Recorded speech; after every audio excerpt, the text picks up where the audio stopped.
ಮೊದಲನೇದಾಗಿ ನಮಸ್ಕಾರ ಎಲ್ಲರಿಗೂ. ಎಲ್ಲರೂ ಹೇಗಿದ್ದೀರಾ? ನಾನು ಚೆನ್ನಾಗಿದ್ದೇನೆ, ನೀವು ಕೂಡ ಚೆನ್ನಾಗಿದ್ದೀರಾ ಅಂತ ನಾನು ಭಾವಿಸ್ತೇನೆ. ಇವತ್ತು ವರ್ಷದ್ದು ಕೊನೆಯ ದಿವಸ ಇವತ್ತು ಮಂಗಳವಾರ ಅಲ್ವಾ. So 2024 end day.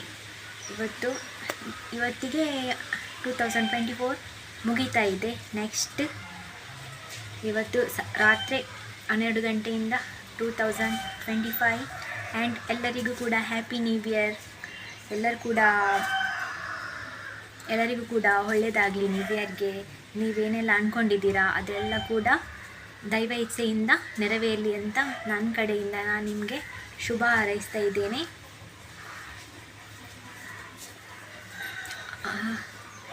ಹಾಗೆ ಇನ್ನೂ ಕೂಡ ಯಾರು ನನ್ನ ಚಾನಲನ್ನು ಸಬ್ಸ್ಕ್ರೈಬ್ ಮಾಡಿಲ್ಲ, ಬೇಗ ಸಬ್ಸ್ಕ್ರೈಬ್ ಮಾಡಿ. ಒಂದು ಮಿನಿಮಮ್ 2K ಸಬ್ಸ್ಕ್ರೈಬರ್ ಆದರೂ ಕೂಡ ನನಗೆ ಆಗುವ ಥರ ನೀವು ಸಪೋರ್ಟ್ ಮಾಡಿ. ಈಗ 1700ಗೆ ಬಂದು ನಿಂತಿದೆ ನಂದು. ಆ್ಯಕ್ಚುಲಿ ಚಾನಲ್ ನಾನು ಸ್ಟಾರ್ಟ್ ಮಾಡಿ ಯೂಟ್ಯೂಬ್ 1 ಇಯರ್ ಆಗಿದೆ. ಬಟ್ 1 ಇಯರಲ್ಲಿ ಇನ್ನೂ ಕೂಡ ನಾನು ಅರ್ನಿಂಗ್ ಸ್ಟಾರ್ಟ್ ಮಾಡಿದ್ದೇನಾ, ಅರ್ನಿಂಗ್ ಸ್ಟಾರ್ಟ್ ಮಾಡಲಿಲ್ವಾ ಅಂತ ನಾನು ನಿಮಗೆ ನೆಕ್ಸ್ಟ್ ವ್ಲಾಗಲ್ಲಿ ಹೇಳ್ತೇನೆ ಇದ್ರ ಬಗ್ಗೆ ಕೂಡ. ಮತ್ತು ಈ ಒಂದು 2024ಅಲ್ಲಿ ನನ್ನ ಈ ಒಂದು ವರ್ಷ ಹೇಗೆ ಇತ್ತು ಅಂತ ಅದ್ರ ಬಗ್ಗೆ ನಿಮ್ಮ ಮುಂದೆ ಆ ಒಂದು ಎಕ್ಸ್ಪೀರಿಯೆನ್ಸ್ ಬಗ್ಗೆ ನಾನು ಹಂಚಿಕೊಳ್ಬೇಕು ಅಂತ ಅಂದ್ಕೊಂಡಿದ್ದೇನೆ. 2024 ಹೇಗಿತ್ತು, 1 ಇಯರ್ ಅಂದರೆ 12 ಮಂತ್. ಓ ಮೈ ಗಾಡ್, 12 ಮಂತ್ ಹೇಗೆ ಆಯಿತು ಅಂತ ಗೊತ್ತಾಗಲಿಲ್ಲ ನನಗಂತೂ. ಬೇಗ ಹೋಗಿದೆ. ಒಂದು ಮಿಡ್ಲಲ್ಲಿ ಆಗ್ತಾಯಿತ್ತು, ಈ ಮಂತ್ ಎಂತ ಮರೆ ಹೋಗುವುದಿಲ್ಲ ಆ ಥರ ಎಲ್ಲ ಅನಿಸ್ತಾ ಇತ್ತು.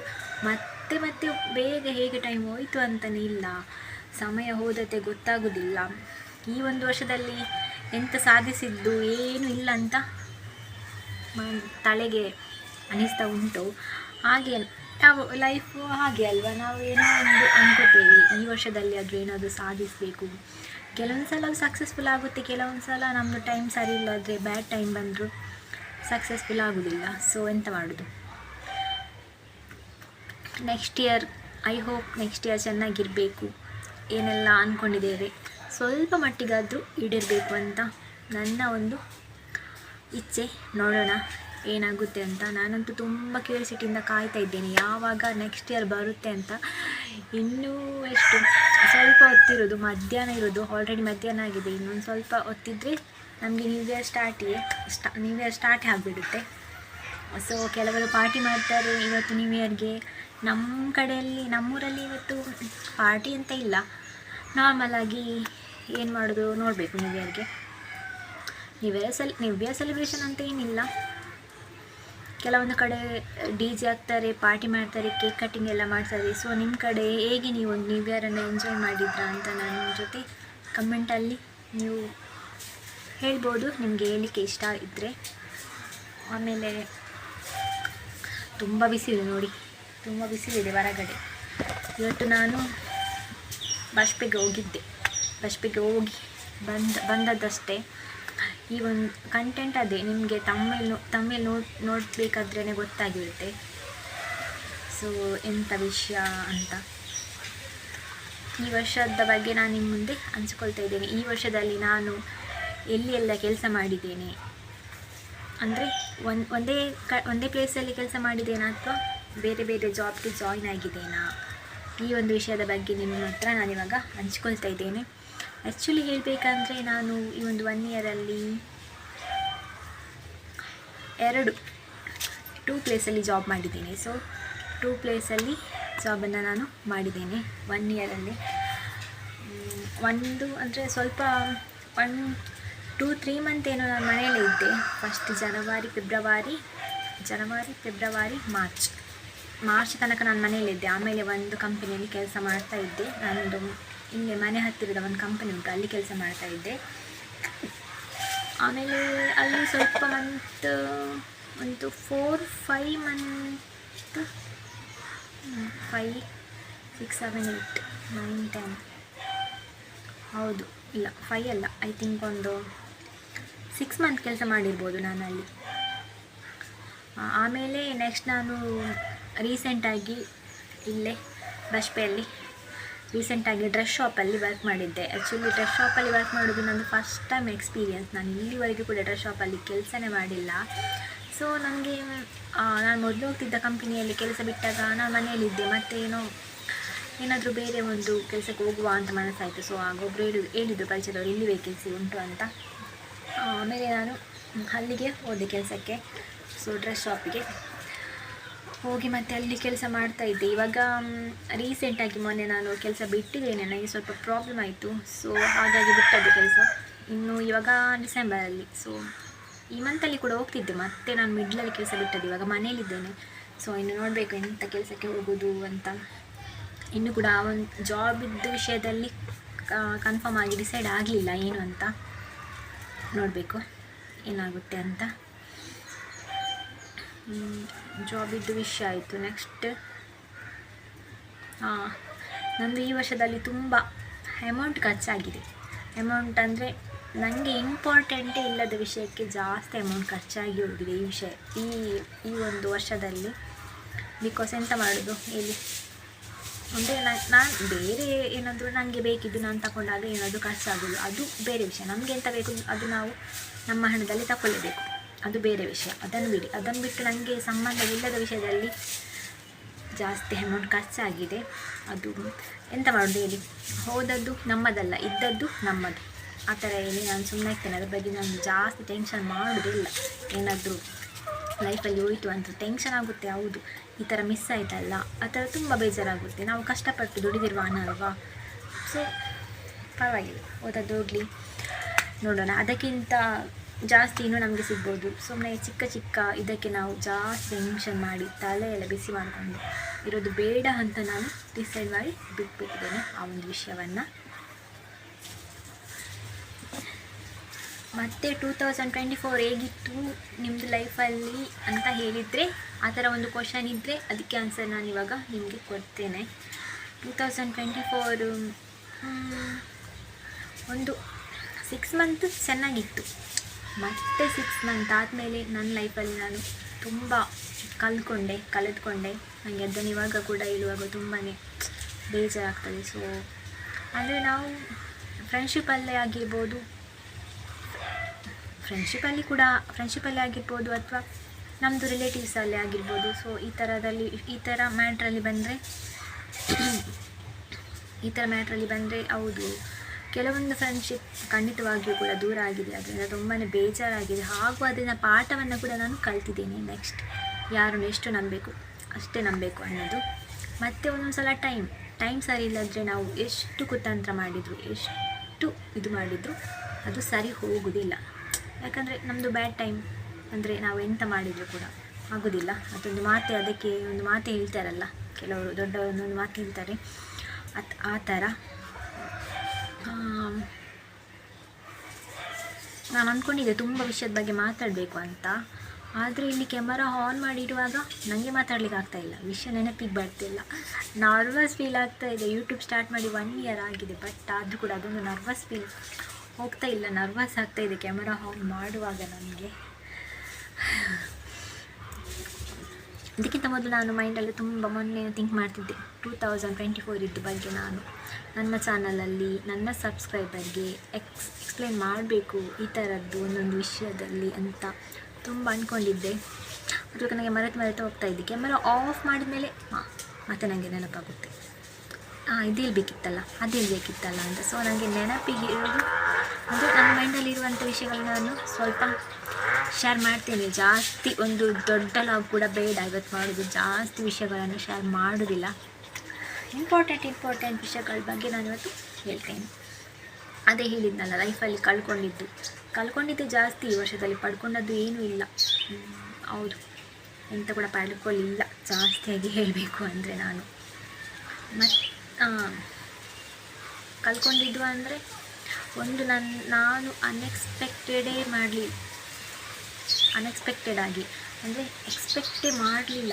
ಆ ಥರ ಒಂದು ತಲೆಗೆ ಯೋಚನೆಗೆ ನನಗೆ ಬರಲೇ ಇಲ್ಲ. ಕನಸಲ್ಲಿ ಕೂಡ ಆ ಒಂದು ವಿಷಯ ನಾನು ಅಂದ್ಕೊಂಡೇ ಇರಲಿಲ್ಲ. ನನ್ನ ಫ್ಯಾಮಿಲಿಯಲ್ಲಿ ಒಂದು ಡೆತ್ ಆಯಿತು.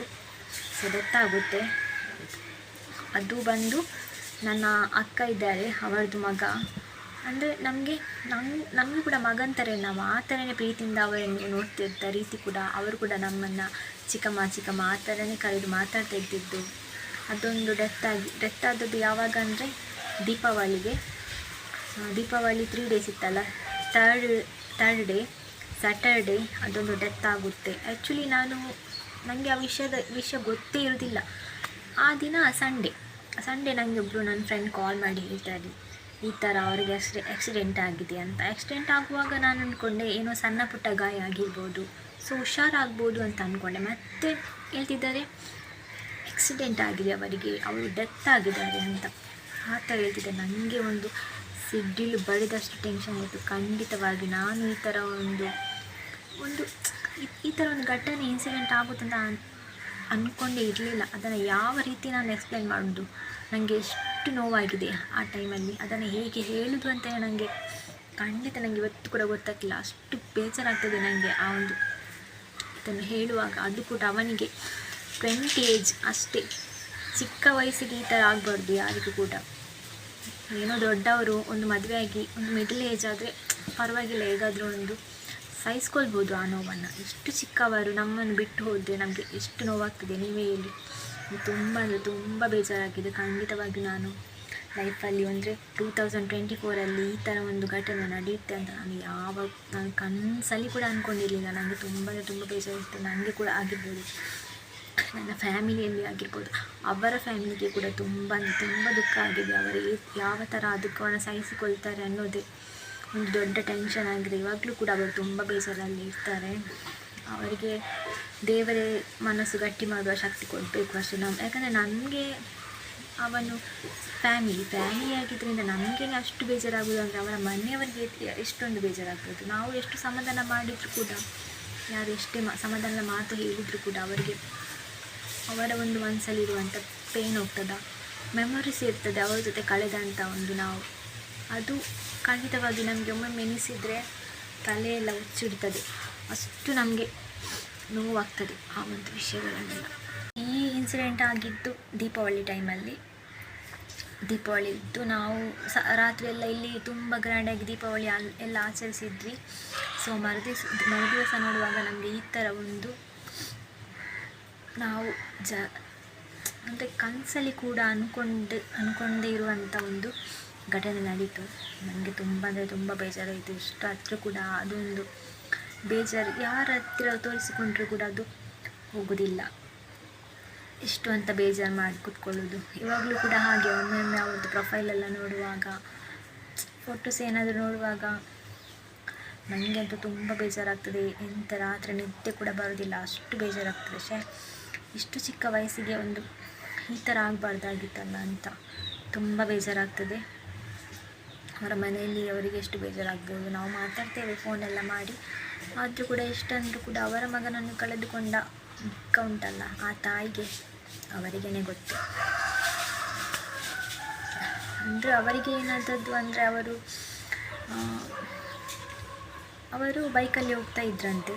ಸೊ ಬೈಕಲ್ಲಿ ಹೋಗುವಾಗ ಏನೋ 100 ಸ್ಪೀಡ್ ಇದ್ದರು ಅಂತ ಹೇಳ್ತಾಯಿದ್ರು. ಸೊ 100 ಸ್ಪೀಡ್ ಇರ್ಬೋದು, ಸಣ್ಣ ಮಕ್ಕಳಲ್ಲ. ಒಂದು ಸಲ ಗಾಡಿಯಲ್ಲಿ ಏನೋ ಹೋಗುವಾಗ ಫ್ರೆಂಡ್ಸ್ ಎಲ್ಲ ಇದ್ದರೆ ಒಂದು ಸ್ವಲ್ಪ ಎಕ್ಸೈಟ್ಮೆಂಟ್ ಜಾಸ್ತಿ ಇರುತ್ತೆ, ಒಂದು ಸ್ಪೀಡಾಗಿ ಹೋಗೋಣ ಆ ಥರ ಎಲ್ಲ ಅಂದ್ಕೊಂಡು ಸೀದಾ ಅವರು ಹೋಗಿರ್ತಾರೆ. ಹೋಗುವಾಗ ಅಲ್ಲಿದ್ದದ್ದು ಖಾಲಿ ಒಂದು ಸಣ್ಣ ಮರ. ಆ ಮರಕ್ಕೆ ಹೋಗಿ ಅವರ ಹತ್ರ ಇದ್ದದ್ದು ಡ್ಯೂಕ್ ಹೋಗಿ ಸಣ್ಣ ಅಂದರೆ ಇಷ್ಟೇ ಸಪುರ ಇರೋದು, ಆ ಮರಕ್ಕೆ ಹೋಗಿ ಆಕ್ಸಿಡೆಂಟ್ ಆಗಿ ಸ್ಪಾಟಲ್ಲೇ ಡೆತ್ ಆಗಿದ್ದಾನೆ ಅವನು. ಸ್ಪಾಟಲ್ಲಿ ಡೆತ್. ಎಷ್ಟು ಒಂದು ಕನಸಿರುತ್ತೆ ಲೈಫಲ್ಲಿ ಒಂದು ಸಾಧಿಸಬೇಕು ಅಂತ. ಖಾಲಿ ಅವನು ಸ್ಟಡಿಯಾಗಿ ಅವನು ಜಾಬಿಗೆ ಸೇರಿ 1 ಇಯರ್ ಏನೋ ಆಗ್ತಾ ಬಂತು. ಆ 1 ಇಯರ್ ಒಳಗೆ ಬೈಕ್ ತೆಗೆದು ಕೂಡ 1 ಇಯರ್ ಆಗಿರ್ಬೋದೇನೋ, ಅಷ್ಟೇ, ಜಾಸ್ತಿ ಏನೋ ಟೈಮ್ ಆಗಲಿಲ್ಲ. ಇಷ್ಟು ಚಿಕ್ಕ ವಯಸ್ಸಿಗೆ ಇಷ್ಟು ಒಂದು ದೊಡ್ಡ ಶಿಕ್ಷೆ ಅವನಿಗೆ ಬೇಕಿರಲಿಲ್ಲ. ಖಂಡಿತವಾಗಿ ದೇವರು ಕ್ರೂರಿ ಅಂತಲೇ ಹೇಳ್ಬೋದು ಈ ವಿಷಯದಲ್ಲಿ. ತುಂಬ ಬೇಜಾರಾಗ್ತದೆ ಈ ವಿಷಯದಲ್ಲಿ. ದೇವರು ಕ್ರೂರಿ ಅಂತಲೇ ಹೇಳ್ಬೋದು. ನನಗೆ ನಮ್ಮನ್ನು ಸಿಟ್ಟು ಬರುತ್ತೆ, ಯಾಕೆ ದೇವರೇ ಅಷ್ಟು ಚಿಕ್ಕ ಹುಡುಗನಿಗೆ ಇಂಥ ದೊಡ್ಡ ಶಿಕ್ಷೆ ಕೊಟ್ಟಿತ್ತು. ಲೈಫಲ್ಲಿ ಇನ್ನೂ ಏನೋ ಒಂದು ಸಾಧನೆ ಮಾಡೋದು ಬಾಕಿ ಇತ್ತಲ್ವಾ, ಯಾಕೆ ನೀವು ಆ ಥರ ಮಾಡಿದ್ದೆ ಅಂತ ನಾನು ಎಷ್ಟು ಸಲ ಹೇಳ್ಕೊಂಡಿದ್ದೆ. ನನಗೆ ಇವಾಗ ಕೂಡ ಒಂದು ಮಾತು ಹೇಳುವಾಗ ತುಂಬ ದುಃಖ ಬರ್ತದೆ. ಆದರೆ ಯಾರ ಎದುರಿಗೆ ಕೂಡ ನನಗೆ ಅಲ್ಲಿಗೆ ಬೇಜಾರಾಗ್ತದೆ. ಯಾಕಂದರೆ ನಾನು ಹೇಳಿದ್ದನ್ನು ನೋಡಿ ಮತ್ತೆ ಅವರಿಗೆ ನೆನಪಾಗಿ ಮತ್ತೆ ಅವರು ಹತ್ತಿರ ಅದಕ್ಕೋಸ್ಕರ ಎಲ್ಲರೂ ಕೂಡ ಇವಾಗ ಅಷ್ಟೇ ಹಾಗೆಯೇ ಮಾಡ್ತಿದ್ದಾರೆ. ಎಷ್ಟು ನೆನಪಾದರೂ ಅಲ್ಲಿಗೆ ಹೋಗೋದಿಲ್ಲ. ಹತ್ತಿರ ಮತ್ತು ಇನ್ನೊಬ್ಬರಿಗೆ ಬೇಜಾರಾಗುತ್ತೆ, ಇನ್ನೊಬ್ಬರಿಗೆ ಆ ವಿಷಯ ನೆನಪು ಬರುತ್ತೆ. ಹಾಗಾಗಿ ಮನಸ್ಸನ್ನು ಗಟ್ಟಿ ಮಾಡಿ ನಾವು ಇವಾಗ ಇದ್ದೇವೆ. ಆ ದೇವರು ಕೂಡ ನಮಗೆ ಒಂದು ಮರೆಯುವ ಶಕ್ತಿಯನ್ನು ಕೊಡಲಿ. ನಾವು ಯಾರು ಕೂಡ ಅಷ್ಟೇ, ಅವನು ಡೆತ್ ಆಗಿದ್ದಾನಂತ ಅಂದ್ಕೊಂಡೇ ಇಲ್ಲ. ಅವನು ನಮ್ಮ ಜೊತೆ ಇದ್ದಾನೆ. ನಾವು ಎಷ್ಟು ಇಷ್ಟಪಡ್ತೇವೆ ಅವನನ್ನು, ಅವನು ನಮ್ಮ ಜೊತೆ ಇದ್ದಾನಂತ ಅಂದ್ಕೊಂಡು ನಮ್ಮ ಒಂದು ಲೈಫನ್ನ ಲೀಡ್ ಮಾಡ್ತಾ ಇವಾಗ ನಾವು ಹೋಗ್ತಿದ್ದೇವೆ. ಡೆತ್ ಆಗಿದ್ದಾನೆ ಅನ್ನೋ ಒಂದು ಇದನ್ನೇ ನಾವು ಮೈಂಡಲ್ಲಿ ತೆಗೆದಾಕಿದ್ದೇವೆ. ಯಾಕಂದರೆ ನಮಗೆ ಅಂಥ ಫೀಲೇ ಬರೋದಿಲ್ಲ. ಯಾಕಂದರೆ ನಮ್ಮ ಜೊತೆನೇ ಮಾತಾಡ್ತಾ ಎಲ್ಲ ಇದ್ದಂಥ ವ್ಯಕ್ತಿ ಸಡನ್ಲಿ ಒಂದಿನ ಡೆತ್ ಆಗ್ತಾರೆ ಅಂದರೆ ಯಾರು ನಂಬ್ತಾರೆ ಹೇಳಿ? ಆ್ಯಕ್ಚುಲಿ ಏನೇ ಆಗುತ್ತೆ, ಇದೆಲ್ಲ ಕನಸಾಗಿರಲಿ, ನಿಜ ಅಂತ ಆಗಿರಬಾರ್ದು ಅಂತ ಎಲ್ಲ ಮನಸ್ಸಲ್ಲೇ ಆಗುತ್ತೆ. ಆದರೆ ಎಂತ ಮಾಡೋದು, ಮಿಂಚಿ ಹೋದ ಕಾಲಕ್ಕೆ ಚಿಂತಿಸಿ ಪ್ರಯೋಜನವಿಲ್ಲ. ಮತ್ತು ನಾನು ಎಂತ ಮಾಡೋದು, ಸುಮ್ಮನಾಗ್ತಾನೆ. ನೀವು ಕೂಡ ಅಷ್ಟೇ. ನೀವು ಏನೋ ಒಂದು ಬೈಕಲ್ಲಿ ಹೋಗ್ಬೋದು, ನಿಮಗೆ ಕೆಲಸದ ಅರ್ಜೆಂಟ್ ಇರ್ಬೋದು, ಅಥವಾ ಫ್ರೆಂಡ್ಸ್ ಜೊತೆ ಎಲ್ಲ ಹೋಗುವಾಗ ಕೆಲವೊಂದು ಈಗಿನ ಚಿಕ್ಕ ವಯಸ್ಸಿನ ಮಕ್ಕಳಿರ್ತಾರೆ, ಇನ್ನು 20, 21, 23 ಅಥವಾ 19, 18 ಈ ಥರದವರೆಲ್ಲ ಸ್ಪೀಡಾಗಿ ಹೋಗ್ತಾರೆ ಗಾಡಿಯಲ್ಲಿ. ಒಂದು ಜೋಶಲ್ಲಿ ಹೋಗಿ ಮತ್ತೆ ಏನೇನೋ ಅನಾಹುತಗಳಾಗ್ತದೆ. ನೀವು ಒಂದು ಗಾಡಿಯಲ್ಲಿ ಹೋಗುವಾಗ ನಿಮ್ಮದು ಫ್ಯಾಮಿಲಿಯವರನ್ನು ಸ್ವಲ್ಪ ನೆನೆಸ್ಕೊಳ್ಳಿ. ನಿಮ್ಮ ಅಪ್ಪ ಅಮ್ಮ, ಅಕ್ಕ ತಂಗಿ, ಅಣ್ಣ ತಮ್ಮ ಅವರನ್ನು ಸ್ವಲ್ಪ ನೆನೆಸ್ಕೊಂಡು ದಯವಿಟ್ಟು ನೀವೆಲ್ಲರೂ, ಆ್ಯಕ್ಚುಲಿ ಇದು ನನ್ನ ಕಡೆಯಿಂದ ನಿಮಗೆ ರಿಕ್ವೆಸ್ಟ್ ನಾನು ಮಾಡ್ತಾ ಇರೋದು, ದಯವಿಟ್ಟು ನೀವು ಆದಷ್ಟು ವೇಗವನ್ನು ಕಡಿಮೆ ಮಾಡಿ ಗಾಡಿಯನ್ನು ಚಲಾಯಿಸಿ. ಯಾಕೆಂದರೆ ನಿಮಗೆ ಏನಾದರೂ ಹಾಗೆ ನೀವು ಅಲ್ಲಿ ಹೋಗ್ಬೋದು, ಮತ್ತೆ ಅನುಭವಿಸೋದು ಯಾರು? ನಿಮ್ಮ ತಂದೆ ತಾಯಿ, ನಿಮ್ಮ ರಿಲೇಟಿವ್ಸ್, ಇವರು ನಿಮ್ಮ ಅಕ್ಕ ತಮ್ಮ, ಅಣ್ಣ ತಂಗಿ, ಇವರು ಅನುಭವಿಸ್ತೀವಿ. ನೀವಿಲ್ಲದ ಆ ಒಂದು ಬೇಜಾರನ್ನು ಅವರು ಎಷ್ಟು ಅಂತ ಸಹಿಸ್ಕೊಳ್ಬೋದು, ಎಷ್ಟು ಅಂತ ಅವರಿಗೆ ಸಹಿಸ್ಕೊಳ್ಳೋ ಶಕ್ತಿ ಆ ದೇವರು ಕೊಡ್ಬೋದು. ನೀವೇ ಹೇಳಿ. ಅದಕ್ಕಿಂತ ನೀವೇ ಒಂದು ನಿಮ್ಮ ತಲೆಯಲ್ಲಿ ಅದೊಂದು ಇರಬೇಕು. ನನಗೋಸ್ಕರ ನನ್ನ ಮನೆಯಲ್ಲಿ ತಾಯಿ ಕಾಯ್ತಾ ಇದ್ದಾರೆ, ತಂದೆ ಕಾಯ್ತಾ ಇದ್ದಾರೆ, ನಮಗೋಸ್ಕರ ರಿಲೇಟಿವ್ಸ್ ಇದ್ದಾರೆ. ಇದನ್ನೆಲ್ಲ ನೀವು ಮನಸ್ಸಲ್ಲಿ ತಲೆಯಲ್ಲಿ ಇಟ್ಕೊಂಡು ಗಾಡಿಯನ್ನು ಚಲಾಯಿಸುವಾಗ ಆದಷ್ಟು ಕಡಿಮೆ ಸ್ಪೀಡಲ್ಲಿ ಹೋಗಿ ಅಂತ ನನ್ನ ಕಡೆಯಿಂದ ನಿಮಗೆ ನಾನು ರಿಕ್ವೆಸ್ಟ್ ಮಾಡ್ತಾ ಇದ್ದೇನೆ. ಯಾರು ಕೂಡ ಇವಾಗೆಲ್ಲ ಹಾಗೆ ಇವಾಗಿನ ಬಾಯ್ಸ್ ಎಲ್ಲ ಹಾಗೆ, ಒಂದು ಹೊಸ ಗಾಡಿ ಬಂದರೆ ಸಾಕು, ಒಂದು ಸ್ಪೀಡಲ್ಲಿ ಹೋಗ್ತಾರೆ, ವೀಲಿಂಗ್ ಎಲ್ಲ ಮಾಡಿಕೊಂಡು. ಆ ಥರ ಹೋದರೆ ಜೀವಕ್ಕೇನಾದರೂ ಆದರೆ ಯಾರು ನೋಡ್ತಾರೆ? ಯಾರಿಗೆ ಬೇಕು ಆ ಕಷ್ಟ? ಆ ತಾಯಿಗೆ ಎಷ್ಟು ಬೇಜಾರಾಗ್ತದೆ.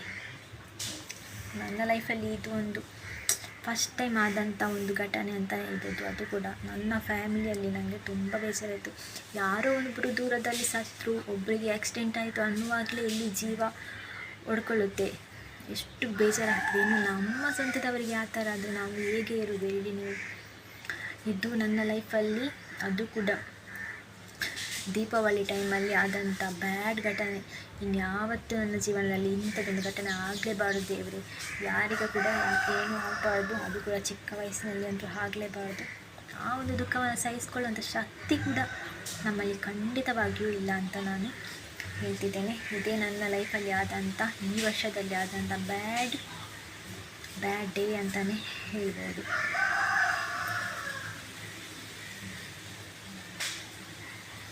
ಆಮೇಲೆ ನಾನು ಏನನ್ನು ಪಡ್ಕೊಂಡಿದ್ದೀನಿ ಅಂತ ಹೇಳಿದರೆ, ಆ್ಯಕ್ಚುಲಿ ನಾನು ಈ ಒಂದು ಇಯರಲ್ಲಿ ಗೋಲ್ಡನ್ನು ಪರ್ಚೇಸ್ ಮಾಡಿದ್ದೇನೆ.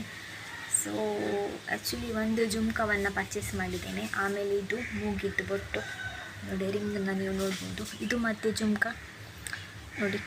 ನನ್ನದು ಫಸ್ಟ್ ಇದ್ದದ್ದು ಮೂಗಿನ ಬೊಟ್ಟು ಚಿಕ್ಕದು, ನೀವು ಅದನ್ನು ನೋಡಿರ್ಬೋದು. ಆ್ಯಕ್ಚುಲಿ ಫಸ್ಟ್ ನಾನು ಲಾಗ್ ಮಾಡುವಾಗಿತ್ತ ಇವಾಗ ಗೊತ್ತಿಲ್ಲ, ಬಟ್ ರೀಲ್ಸಲ್ಲಿ ನೀವು ನೋಡಿರ್ಬೋದು. ಆಮೇಲೆ ನಾನು ಈ ಮೂಗಿದ್ದು ತಗೊಂಡದ್ದು ಎರಡು ಗೋಲ್ಡ್ ತಗೊಂಡಿದ್ದೀನಿ ಈ ವರ್ಷದಲ್ಲಿ.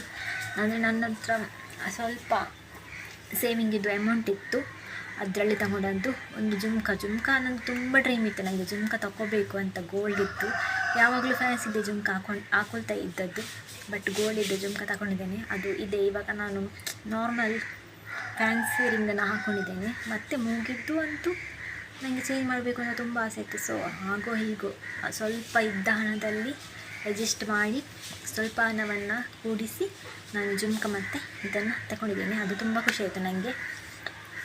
ಮತ್ತು ಹೇಳಿದ್ನಲ್ಲ, ಬ್ಯಾಡ್ ಇನ್ಸಿಡೆಂಟ್, ನನ್ನ ಫ್ಯಾಮಿಲಿಯಲ್ಲಿ ಒಬ್ಬರನ್ನು ಕಲ್ತ್ಕೊಂಡೆ. ಅದು ತುಂಬ ಬ್ಯಾಡ್ ಇನ್ಸಿಡೆಂಟ್. ಮತ್ತು ಇನ್ನೂ ಗೊತ್ತಿಲ್ಲ ನೆಕ್ಸ್ಟ್ ಇಯರಲ್ಲಿ ಏನಾಗುತ್ತೆ ಅಂತ. ನಾನು ದೇವರಲ್ಲಿ ಬೇಡೋದೇ ಅಷ್ಟೇ, ನೆಮ್ಮದಿಯಿಂದ ಒಂದು ಜೀವನ ಚೆನ್ನಾಗಿದ್ದರೆ ಸಾಕು, ಬೇರೆ ಇನ್ನೇನು ಬೇಡ. ಹಣ ಆಸ್ತಿ ಯಾವುದು ಬೇಡ, ಎಷ್ಟಿದೆ ಅಷ್ಟರಲ್ಲಿ ಖುಷಿ ಪಡುವಂಥದ್ದೊಂದು ಇದ್ದರೆ ಸಾಕು. ಏನು ಕೂಡ ಜಾಸ್ತಿ ನಾವು ಕೇಳಲಿಕ್ಕೆ ಹೋಗಬಾರ್ದು ದೇವರಲ್ಲಿ. ಆಸೆ ಕೂಡ ಅಷ್ಟೇ, ನಾವು ಜಾಸ್ತಿ ಏನನ್ನು ಕೂಡ ಆಸೆ ಪಡಬಾರ್ದು. ಮತ್ತು ಯಾರಾದರೂ ಒಬ್ಬರು ವ್ಯಕ್ತಿ ವಿಷಯದಲ್ಲಿ ಜಾಸ್ತಿ ಎಕ್ಸ್ಪೆಕ್ಟೇಷನ್ ಇಟ್ಕೊಳ್ಳೇಬಾರ್ದು. ಅದು ನಮಗೆ ತುಂಬ ಅಂದರೆ ಹರ್ಟ್ ಮಾಡುತ್ತೆ. ಸೊ ನಿಮ್ಮ ಲೈಫಲ್ಲಿ ಕೂಡ ಆ ಥರದ್ದು ಇನ್ಸಿಡೆಂಟ್ ಆಗಿರ್ಬೋದು, ನನ್ನ ಲೈಫಲ್ಲಿ ಕೂಡ ಆಗಿರ್ಬೋದು. ಅದಕ್ಕಾಗಿ ಯಾರನ್ನು ಕೂಡ ಜಾಸ್ತಿ ನಂಬಲಿಕ್ಕೆ ಹೋಗಬೇಡಿ. ಈ ವರ್ಷದಲ್ಲಿ ಏನಾಗಿದೆ ಅದನ್ನೆಲ್ಲ ಮರೆತು ಬಿಡಿ. ನೀವು ಮರೆಯೋಕ್ಕೆ ಆಗಿಲ್ಲ ಅಂದರೂ ಕೂಡ ಮರೆಯುವಂಥ ಒಂದು ಪ್ರಯತ್ನವನ್ನು ಮಾಡಿ. ಜಸ್ಟ್ ಫಾರ್ಗೆಟೆಡ್. ನೆಕ್ಸ್ಟ್ ಇಯರ್ಗೆ ಖುಷಿಯಾಗಿ ನೆಕ್ಸ್ಟ್ ಇಯರ್ಗೆ ಹೋಗಿ ಖುಷಿಯಿಂದ ನೆಕ್ಸ್ಟ್ ಇಯರನ್ನು ನೀವು ಸೆಲೆಬ್ರೇಷನ್ ಮಾಡಿ. ಅಂದರೆ 2025ಯಲ್ಲಿ ನಿಮ್ಮದು ಕೂಡ ಒಂದು ಲೈಫ್ ಪರ್ಫೆಕ್ಟ್ ಆಗಿರಲಿ. ನೀವೇನು ಅಂದ್ಕೊಂಡಿದ್ದೀರಾ ಅದೆಲ್ಲ ಈಡೇರಲಿ ಅಂತ ನಾನು ನನ್ನ ಕಡೆಯಿಂದ ಎಲ್ಲರಿಗೂ ಹ್ಯಾಪಿ ನ್ಯೂ ಇಯರ್. ಹಾಗೆ ಯಾರು ಇನ್ನೂ ಕೂಡ ನನ್ನ ಚಾನಲ್ ಸಬ್ಸ್ಕ್ರೈಬ್ ಮಾಡಿಲ್ಲ, ಬೇಗ ಬೇಗ ಸಬ್ಸ್ಕ್ರೈಬ್ ಮಾಡಿ. ನೀವು ಸಬ್ಸ್ಕ್ರೈಬ್ ಮಾಡಿದರೆ, ನೀವು ಲಾಗನ್ನು ನೋಡಿದರೆ ನನಗೆ ಖುಷಿ ಆಗುತ್ತೆ. ನನಗೆ ನೆಕ್ಸ್ಟ್ ಲಾಗ್ ಮಾಡೋಕ್ಕೆ ಒಂದು ಇಂಟ್ರೆಸ್ಟಿಂಗ್ ಆಗುತ್ತೆ. ಇಲ್ಲಾಂದರೆ ಲಾಗೇ ಒಂದು ಮಾಡಿದ್ದು ವ್ಯೂಸ್ ಆಗಿಲ್ಲ ಅಂದರೆ, ಯಾರು ಕೂಡ ಸಬ್ಸ್ಕ್ರೈಬ್ ಮಾಡಲಿಲ್ಲ ಅಂದರೆ ತುಂಬಾ ಬೇಜಾರಾಗಿಬಿಡುತ್ತೆ. ಮತ್ತು ನಾನು ಲಾಗ್ ಮಾಡೋಕ್ಕೇ ಹೋಗಲ್ಲ. ಆ ಥರನೇ ತುಂಬ ಸಲ ಆಗಿ ನನ್ನ ಲಾಗ್ ಇವಾಗ ಕಂಟಿನ್ಯೂ ಆಗಿ ಇಲ್ಲ. ಮತ್ತು ಇನ್ನೊಂದು ವಿಷಯ ನಾನು ಹೇಳಬೇಕು ಅಂತ ಅಂದ್ಕೊಂಡಿದ್ದೆ.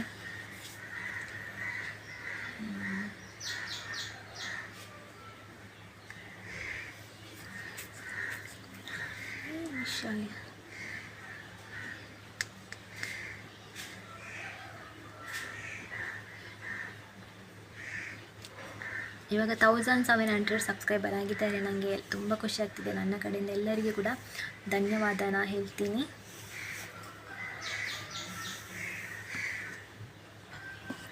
ಈ ವರ್ಷದ್ದು ಕೊನೆ ಡೇ ಇದು. ಈ ವರ್ಷದಲ್ಲಿ ಹೇಗೋ ಹಾಗೆ ಅದು ಇದು ವಿಷಯಕ್ಕೆಲ್ಲ ಹರ್ಟಾಗಿ ಹತ್ತಿದ್ದು ಉಂಟು. ಅಟ್ಲೀಸ್ಟ್ ಈ ಒಂದು ದಿನ ಅದು ಹಲ್ಬಾರ್ದು, ಸ್ವಲ್ಪನಾದರೂ ನಗ್ನಾಗ್ತಾ ಖುಷಿಯಲ್ಲಿ ಇರಬೇಕು ಅಂತ ಅಂದ್ಕೊಂಡಿದ್ದೇನೆ. ಸೊ ಹಾಗಾಗಿ ನಾನು ನಿಮ್ಮ ಮುಂದೆಲ್ಲ ಹಾಳೋಕ್ಕೆ ಇಷ್ಟಪಡಲ್ಲ. ನನಗೆ ಆ್ಯಕ್ಚುಲಿ ಸುಮ್ಮನೆ ಈ ವರ್ಷದಲ್ಲಿ ಎಷ್ಟೋ ಹತ್ತಿದ್ದು ದಿನಗಳುಂಟು, ಯಾರಿಗೂ ಹೇಳದೆ ಹತ್ತಿದ್ದು ದಿನಗಳು ತುಂಬಾ ಉಂಟು. ಒಂದೊಂದು ವಿಷಯಕ್ಕಾಗಿರ್ಬೋದು, ಒಂದೊಂದು ಪರ್ಸನಿಂದ ಆಗಿರ್ಬೋದು, ಏನೋ ಒಂದು ನಮ್ಗೆ ಹರ್ಟ್ ಆದರೆ ಅಷ್ಟೇ. ನನಗಂತೂ ಹರ್ಟ್ ಆದರೆ ರಪ್ಪ ಕಣ್ಣಲ್ಲಿ ನೀರು ಬಂದುಬಿಡುತ್ತೆ. ನಂಗೆ ಜಾಸ್ತಿ ಅದನ್ನು ತಡ್ಕೊಳ್ಳೋಂಥ ಶಕ್ತಿನೇ ಇಲ್ಲ. ಆದರೆ ನಿಮ್ಮ ಮುಂದೆಲ್ಲ ಹೇಳೋಕೆ ನಂಗೆ ಸರಿ ಆಗೋದಿಲ್ಲ. ಹಾಗಾಗಿ ತುಂಬಾ ಕಂಟ್ರೋಲ್ ಮಾಡಿ ನಾನು ಮಾತಾಡ್ತಾ ಇದ್ದೇನೆ. ಎಲ್ಲಿ ನನಗೆ ನನ್ನ ಒಂದು ಎಮೋಷನಲನ್ನು ನಿಮ್ಮ ಜೊತೆ ಶೇರ್ ಮಾಡುವಾಗ ಎಲ್ಲಿ ಒಂದು ಚೂರು ಕಣ್ಣಲ್ಲಿ ನೀರು ಬರುತ್ತೆ ಅಂತ ನಂಗೆ ಭಯ ಆಗ್ತಾಯಿದೆ. ಸೊ ನಾನು ಹಳ್ಳಕ್ಕೆಲ್ಲ ಹೋಗಲ್ಲ. ಏನೇ ನಾನು ಹತ್ತಿದ್ರು ಅದು ನಾನು ಒಬ್ಬಳೇ ಇರುವಾಗ ಯಾರ ಜೊತೆನೂ ಅಷ್ಟೇ ನನ್ನ ಒಂದು ದುಃಖವನ್ನು ನಾನು ಶೇರ್ ಮಾಡೋಕ್ಕೆ ಇಷ್ಟಪಡಲ್ಲ. ನಾನು ಏನೋ ಒಂದು ಬೇಜಾರಲ್ಲಿರೋ ವಿಷಯನ ನಿಮ್ಮ ಮುಂದೆ ಹೇಳೋದು ಮತ್ತು ನಿಮಗೆ ಬೇಜಾರಾಗೋದು, ಆ ಥರ ನಾನು ಯಾವತ್ತೂ ಮಾಡಲ್ಲ. ನನ್ನ ಸಬ್ಸ್ಕ್ರೈಬರ್ ಯಾವಾಗಲೂ ಖುಷಿಯಾಗಿರಬೇಕು. ಅವರು ಖುಷಿಯಲ್ಲಿದ್ದರೆ ನಾನು ಕೂಡ ಖುಷಿಯಲ್ಲೇ ಇದ್ದಂಗೆ. ಸೊ ಏನೇ ಕಷ್ಟ ಬರಲಿ ಲೈಫಲ್ಲಿ, ಏನೇ ಆಗಲಿ, ಈ ಸ್ಮೈಲನ್ನು ಮಾತ್ರ ಯಾವತ್ತೂ ಬಿಟ್ಕೊಳ್ಬೇಡಿ. ನೀವೇನನ್ನ ಒಂದು ಗೆಲ್ಲಬೇಕಾದ್ರೆ ಈ ಸ್ಮೈಲ್ ಉಂಟಲ್ಲ, ಖಂಡಿತ ಬೇಕೇ ಬೇಕು. ಜೀವನದಲ್ಲಿ ಏನೇ ಆಗಲಿ, ಏನೇ ಹೋಗಲಿ, ಯಾರೇ ಇರಲಿ, ಯಾರೇ ಹೋಗಲಿ, ಆದಷ್ಟು ಸ್ಮೈಲ್ ಮಾಡಿ. ನೀವು ಎಷ್ಟು ಸ್ಮೈಲ್ ಮಾಡ್ತೀರಾ ನೋಡಿ, ಅಷ್ಟು ನೀವು ನಿಮ್ಮ ಹೆಲ್ತ್ ಕೂಡ ಒಂದು ಚೆನ್ನಾಗಿ ಇರುತ್ತೆ. ಹಾಗಾಗಿ ನಾನು ಹೇಳ್ತಾ ಇದ್ದೀನಿ.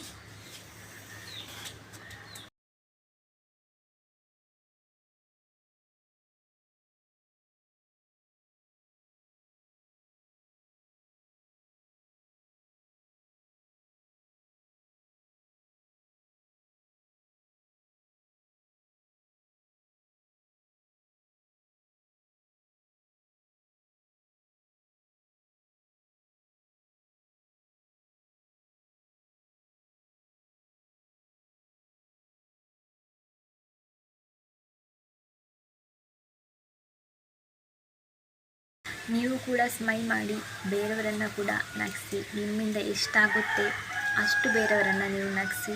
ಯಾರಿಗೂ ಹರ್ಟ್ ಮಾಡೋಕ್ಕೆ ಹೋಗಬೇಡಿ.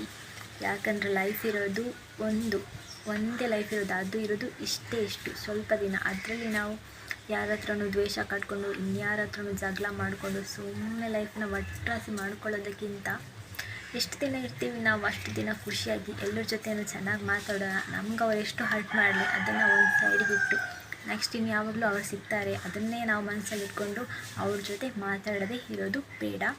ಅವ್ರ ಜೊತೆ ಚೆನ್ನಾಗಿ ಮಾತಾಡೋಣ,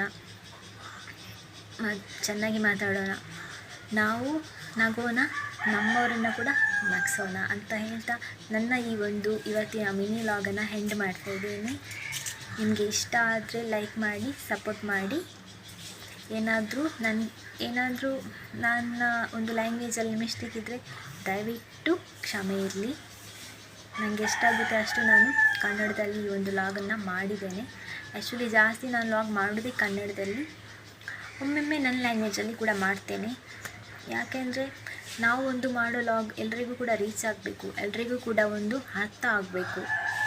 ಆ ಒಂದು ನಿಟ್ಟಿನಲ್ಲಿ ಮಾತ್ರ ನಾನು ಕನ್ನಡದಲ್ಲಿ ವ್ಲಾಗ್ ಮಾಡ್ತಾ ಇರೋದು. ಸುಮ್ಮನೆ ಏನೇನೋ ತಗೊಂಡು ಬಂದು ನಾನು ಕ್ಯಾಮರಾ ಮುಂದೆ ಹೇಳ್ತಾ ಇಲ್ಲ. ಏನು ಹೇಳಿದ್ದೇನೆ ಅದು ನಿಮ್ಮ ಒಳ್ಳೆಯದಕ್ಕೇ ಹೇಳಿದ್ದು. ನನ್ನ ಒಳ್ಳೆಯದಕ್ಕೆ ಕೂಡ ಆಗಿರ್ಬೋದು, ನಿಮ್ಮ ಒಳ್ಳೆಯದಕ್ಕೆ ಕೂಡ ಆಗಿರ್ಬೋದು. ಎಲ್ಲರೂ ಪಾಸಿಟಿವ್ ಆಗಿ ತಗೊಳ್ಳಿ. ಏನನ್ನು ಕೂಡ ಜಾಸ್ತಿ ನೆಗೆಟಿವ್ ಆಗಿ ಥಿಂಕ್ ಮಾಡಿಕೊಂಡು ಇವಾಗಿರೋ ಖುಷಿಯನ್ನು ಹಾಳು ಮಾಡಿಕೊಳ್ಳೇಬೇಡಿ. Keep smiling. ಬಾಯ್.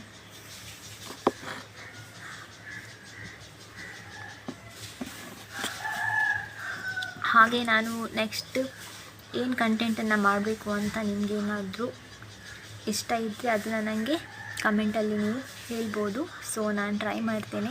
ಇವತ್ತಿನ ವ್ಲಾಗ್ ಯಾವುದು ಕಂಟೆಂಟ್ ಅಲ್ಲ, ಇದು ಒಂದು 2024 ನನಗೆ ಆದಂಥ ಬ್ಯಾಡ್ ಎಕ್ಸ್ಪೀರಿಯೆನ್ಸ್ ಮತ್ತು ಗುಡ್ ಎಕ್ಸ್ಪೀರಿಯೆನ್ಸ್ ಬಗ್ಗೆ ನಾನು ನಿಮ್ಮ ಮುಂದೆ ಶೇರ್ ಮಾಡಿಕೊಂಡಿದ್ದು ಅಷ್ಟೇ.